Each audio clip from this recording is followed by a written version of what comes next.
Primary education की अध्यक्षता में 9 अधिकारियों की एक कमेटी बनाई थी और उस कमेटी को जो काम सौंपा गया था अब सभी है वेतन निर्धारण, वेतन विसंगति, प्रोन्नति, जो भी शिक्षकों की समस्या थी उसको लेकर के। तो उस समय भी मैंने आपसे कहा था कि देखिए अभी चुनाव के दौरान शिक्षक जो उम्मीद लगाए बैठे हैं उनको कोई मांग पूरी होने से रही। अब चुनाव के बाद नई सरकार ही कुछ करेगी। ये कमेटी जो बनी है ये तो अभी मुद्दों को टाल देने के लिए बनी, हुआ भी वही। खैर अब सरकार बन गई और बहुत शानदार प्रबल बहुमत से, बड़ी बहुमत से ये सरकार बनी है। तो शिक्षा विभाग ने आज उस कमेटी की सिफारिश, जो 9 सदस्यों कमेटी थी, उसके सिफारिश के आलोक में कई आदेश जारी किए हैं। उसमें शिक्षकों की एक तो सबसे बड़ी बात है सेवा निरंतरता की मांग कर रहे थे। तो सेवा निरंतरता की मांग तो शिक्षकों की पूरी हो गई। फिर वरीयता का निर्धारण होता था, ये भी एक बड़ी मांग थी। इसलिए 4 कैटेगरी के शिक्षक हैं, वेतनमान वाले शिक्षक, बीपीएससी वाले शिक्षक, विशिष्ट शिक्षक और नियोजित शिक्षक। तो नियोजित शिक्षक के बारे में तो सरकार कोई अतिरिक्त कोई न उनके बारे में सोच रही है और न कुछ उसको अतिरिक्त जो है उनको जिस फॉर्मूले पर उनका वेतन बढ़ता है वो सब तो मिलता रहेगा। लेकिन ये जो अभी बीपीएससी द्वारा बहाल शिक्षक हैं या विशिष्ट शिक्षक जो बन गए हैं और पहले वेतनमान वाले शिक्षक, उन लोगों के लिए आज निश्चित रूप से एक बड़ी खुशखबरी की खबर है। और इस बीच में एक बात तो आप सभी जानते हैं कि सरकार ने वो फैसला ले लिया, नीतीश गवर्नमेंट, कि भाई प्राइमरी एजुकेशन में जो हेड टीचर होते हैं अब उसकी सीधी नियुक्ति करेंगे और हाई स्कूल में भी हेडमास्टर की बहाली सीधी नियुक्ति हुई भी पहली बार। बीपीएससी ने नियुक्ति की, कोई 35,000 से अधिक हेड टीचर और 5,000 से अधिक हेडमास्टर भी नियुक्त हुए, उन्होंने योगदान भी कर लिया है। तो कुल मिला जुलाकर अब तो जिस स्कूल में ये लोगों ने योगदान किया है वहाँ वही सबसे बड़े होंगे। हेडमास्टर के बाद और हेड टीचर के बाद ही ना कोई टीचर उस क्रम में उनसे वरीय नहीं कनीय होगा। लेकिन उसके बाद जो बचे शिक्षक हैं उसके वरीयता के निर्धारण को लेकर सरकार ने एक बड़ा फैसला आज लिया, आदेश भी जारी कर दिया है। ये आपके लिए एक बड़ी खबर है कि अब स्कूल में हेडमास्टर और हेड टीचर के बाद कौन वरीय होगा, ये वरीयता का निर्धारण हुआ है।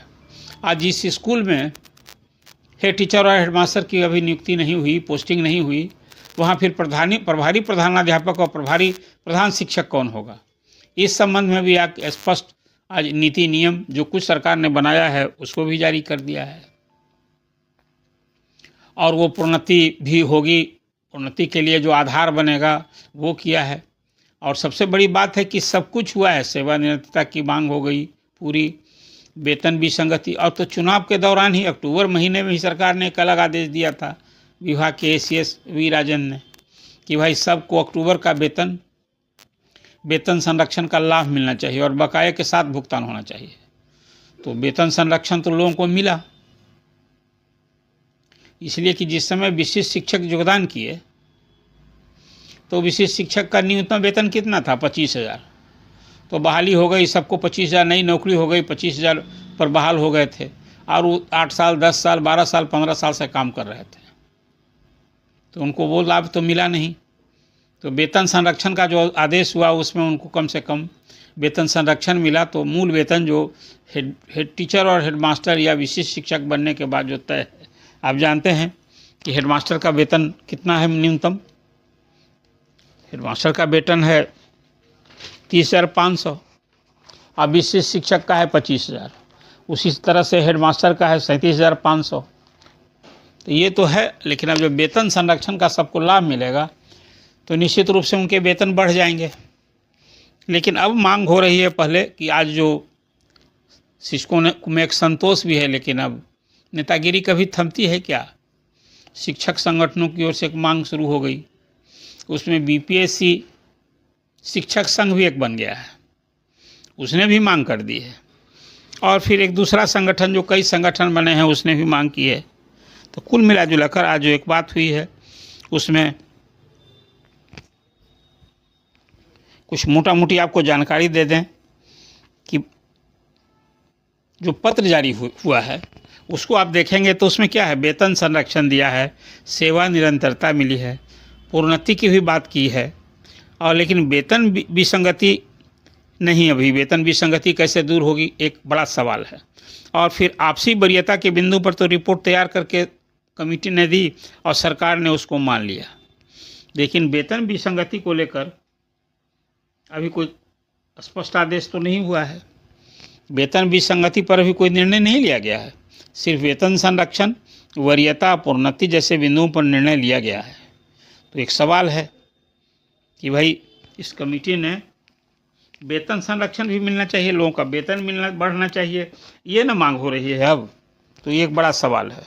और उधर बीपीएससी वाले जो शिक्षक संगठन हैं, उन लोगों ने भी एक मांग कर दी है कि भाई हम लोगों को भी, आप तो एक तो है कि आपको याद होगा पहले शिक्षकों ने, शिक्षक संगठनों की ओर से खासकर बिहार माध्यमिक शिक्षक संघ ने ये आह्वान किया था शत्रुघ्न प्रसाद सिंह ने कि भाई शिक्षक लोग ये बीपीएससी से जो बहाली हो रही है ये आप लोग बाइकआउट कीजिए।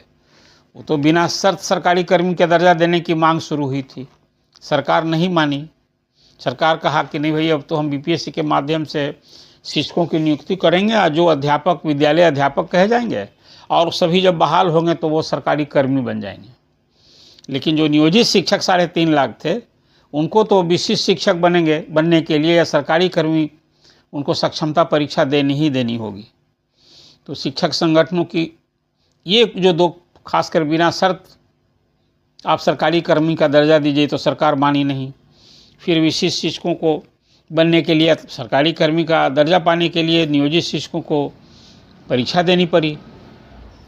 ये भी जानते हैं कि अब वो परीक्षा कई बार हो चुकी।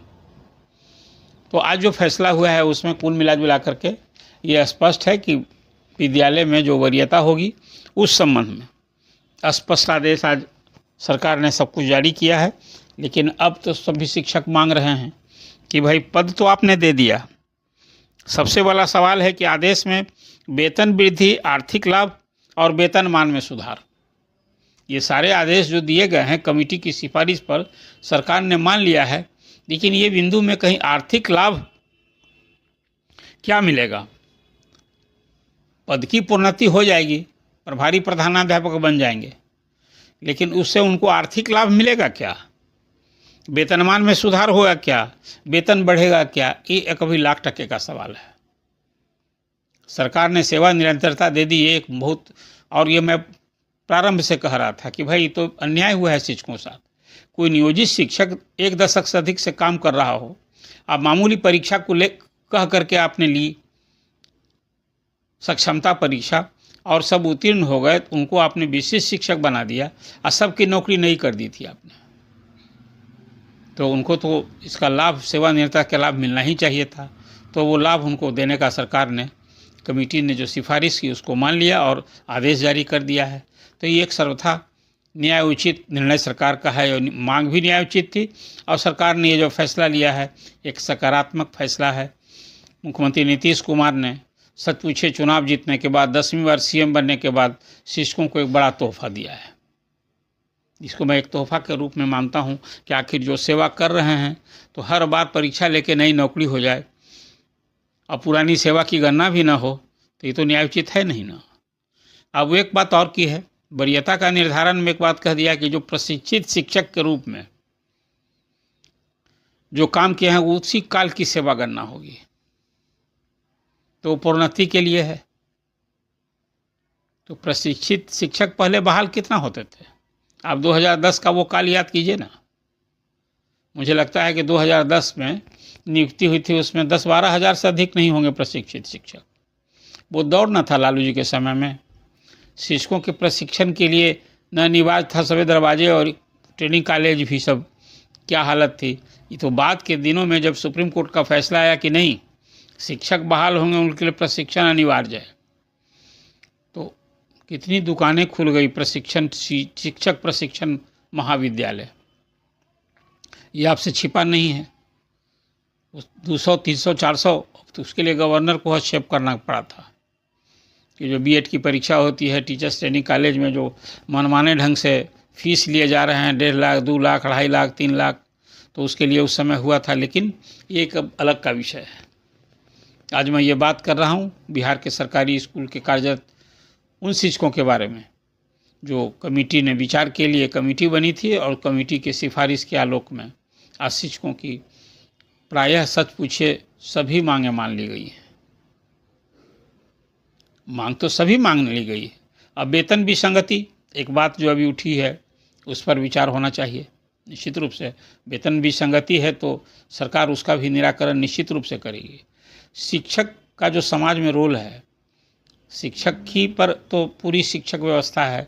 शिक्षक संतुष्ट रहेंगे, शिक्षक की परेशानी कम रहेगी, तो निश्चित रूप से उनका योगदान जो आप अपेक्षा करते हैं। अभी तो गुणवत्तापूर्ण शिक्षक की बात सरकार कर रही है, अभी तो गुणवत्तापूर्ण कहाँ हो रहा है, अभी तो संख्यात्मक सुधार हो रहा है। स्कूल बिल्डिंग बन रहे हैं, क्लासरूम बने, स्कूल बेंच दिए गए, इस सब कुछ के पाठक के ज़माने से जो कार्रवाई शुरू हुई उसको आगे बढ़ाया सिद्धार्थ ने और फिर भी राजेंद्र ने भी। तो चेहरा उनका तो सामने चमकता नहीं है, बोलते कम है। पूर्ववर्ती एसीएस की तरह तो वो रोज़ नहीं आते हैं कि साप्ताहिक कोई वो बहस बात करते हैं। अब मीडिया से भी बहुत इंटरेक्टिव नहीं है। अब वो आदेश जब निकल जाता है विभाग को तो सच पूछे उसी समय आपको मालूम होगा कि विभाग ने ये फैसला लिया। आज भी जो कमेटी बनी हुई थी और ये फैसला लिया, कब सिफारिश की, ये कहीं इसकी आहट भी नहीं लगी मीडिया को, हमें भी नहीं लगी आहट। हालांकि अधिकारियों से बात तो कहते ही हैं वो लोग कि भाई अब एसीएस साहब के यहाँ सब बात है, जब कुछ वो डिसीजन होगा तो आप लोग को भी मालूम हो जाएगा। अब एसीएस तो कुछ बोलते नहीं हैं, मीडिया से मुखातिब नहीं होते हैं, वो इंटरेक्शन नहीं करते हैं। खैर, आज जो बड़ा आदेश हुआ है खास करके शिक्षकों की प्रोन्नति को लेकर, उनकी सेवा निरंतरता को लेकर, वरीयता निर्धारण को लेकर, ये सच में एक बड़ी खबर थी। और मुझे लगता है ये सारे आदेश विभाग के सर्कुलेट हो गए हैं। आप सबके पास भी सब नेट पर सुलभ है। शिक्षा विभाग के द्वारा ये जारी सारे आदेश, कुछ जो प्रमुख हैं उसकी चर्चा तो मैंने आपसे की, लेकिन अब आपसे सवाल है। एक तो अभी आप सभी जानते हैं कि 24 नवंबर से जो इंटर डिस्ट्रिक्ट ट्रांसफ़र के लिए जो आवेदन लंबित पड़े थे, तो कोई 27,000 शिक्षकों की जिसका जिला आवंटन हो गया है, उसको अब स्कूल आवंटन होना है। सबसे 5-5 प्रखंड का ऑप्शन मांगा गया है। अब फिर 5 प्रखंड के ऑप्शन के हिसाब से उनकी पोस्टिंग होगी कोई एक प्रखंड में। तो मैंने ऐच्छिक पोस्टिंग के नाम पर हो रहा है। सीएम ने कहा था अक्टूबर महीने में कि भाई टीचर से ये आप सबसे ऐच्छिक जिला में पोस्टिंग कीजिए। ऐच्छिक जिला के बाद अब विभाग ने उससे और आगे बढ़ के अब ऐच्छिक प्रखंड में पोस्टिंग की बात की। लेकिन जो अंतर जिला के टीचर चाहते हैं उन्हीं का आप ट्रांसफ़र कर रहे हैं। मुझे लगता है शिक्षकों के ट्रांसफ़र पोस्टिंग की एक स्पष्ट नीति बननी चाहिए।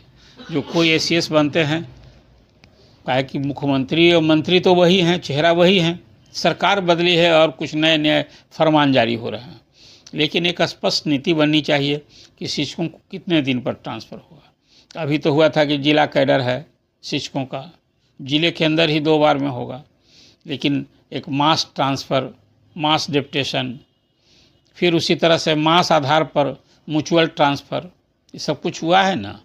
एक स्पष्ट नीति के हिसाब से जो सरकार ने बनाई थी, उनके ट्रांसफ़र पोस्टिंग की स्पष्ट पॉलिसी ही बननी चाहिए, नई सरकार को बनानी चाहिए। और इसके साथ जो शिक्षक अभी खासकर दूरी के आधार पर, चाहे वो हेडमास्टर हो, हेड टीचर हो या टीचर, अभी भी मैं देखता हूँ सोशल मीडिया पर कि उन लोगों ने जो आवेदन किया इंटर डिस्ट्रिक्ट वाले का, तो सबका इंटरटेन नहीं हुआ है। ये बताते हैं कि भाई हम तो 400 किलोमीटर दूर थे, 3-3 बार हमने अटेम्प्ट लिया, हमारा तो एप्लीकेशन ही नहीं एक्सेप्ट हुआ। सबको ऑनलाइन करना था और पोस्टिंग भी सॉफ्टवेयर से होना है। 1 लाख शिक्षकों का इस सिद्धार्थ के समय में ट्रांसफ़र हुए थे अंतर जिला और फिर जिला के अंदर, और फिर उसी तरह से 30-32 हज़ार शिक्षकों को हुआ था म्यूचुअल। और म्यूचुअल ट्रांसफ़र की मांग अभी भी थमी नहीं है।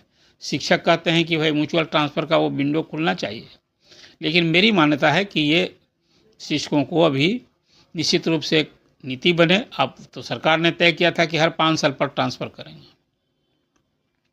लेकिन जब आपने प्रखंड में, चॉइस के प्रखंड में पोस्टिंग का आपने जब एक नीति बनाई है, ये सोच है आपकी, इस सभी शिक्षकों के लिए लागू कीजिए।